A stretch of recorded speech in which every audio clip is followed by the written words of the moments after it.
કરવા માટે આવવા દો મારા ગામમાં, એનું મર્ડર કરી દઈશ અને પછી ભલે મારે 20 વર્ષ જેલમાં જવું પડે તો બી મને કંઈ વાંધો નથી.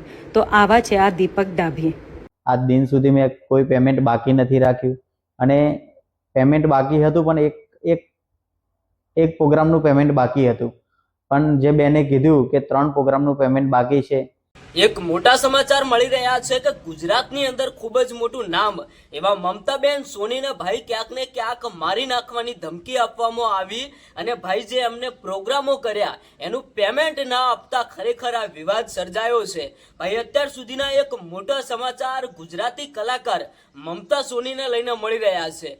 આમ તો ભાઈ તમે બધા જાણતા હશો કે મમતા સોની અને વિક્રમ ઠાકોરનું ગુજરાતની અંદર ખૂબ જ મોટું નામ હતું અને રાધા વિક્રમની જોડી આખા દેશભરની અંદર ખૂબ જ પોપ્યુલર હતી. પણ ભાઈ મમતાબેન સોનીએ વિક્રમ ઠાકોર સાથે અત્યારે હાલ કોઈ પણ જાતના ફિલ્મો કે સોંગ કે કોઈ પણ જાતનું કામ નથી કરતા.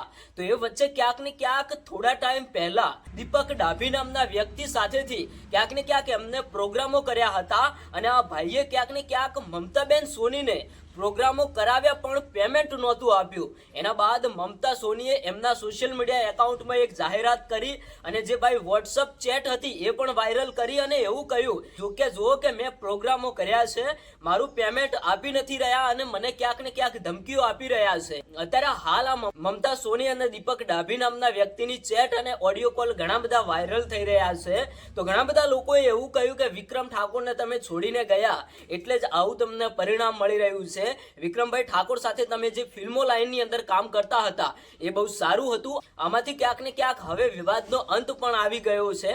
આ દીપકભાઈ ડાભી નામના વ્યક્તિએ ક્યાંક ને ક્યાંક મમતા સોનીએ સોશિયલ મીડિયામાં વિડીયો અપલોડ કર્યા એના બાદ એમનું પેમેન્ટ પણ આપી દીધું છે. પણ પહેલા તો ભાઈ મમતા સોનીએ પોતાના સોશિયલ મીડિયા એકાઉન્ટમાં એક જાહેરાત કરી નાખી હતી, આ વ્યક્તિ મારું પેમેન્ટ નથી આપી રહ્યો, 3 વખત પ્રોગ્રામ કરાવ્યા પણ મને પેમેન્ટ નથી આપી રહ્યું. તો મિત્રો આવી કંઈક વાતો અત્યારે હાલ સોશિયલ મીડિયામાં ચાલી રહી છે. હવે વિક્રમ ઠાકોર અને મમતા સોની વિશે તમારું શું કહેવું છે તમે કોમેન્ટ કરીને જણાવતા જજો.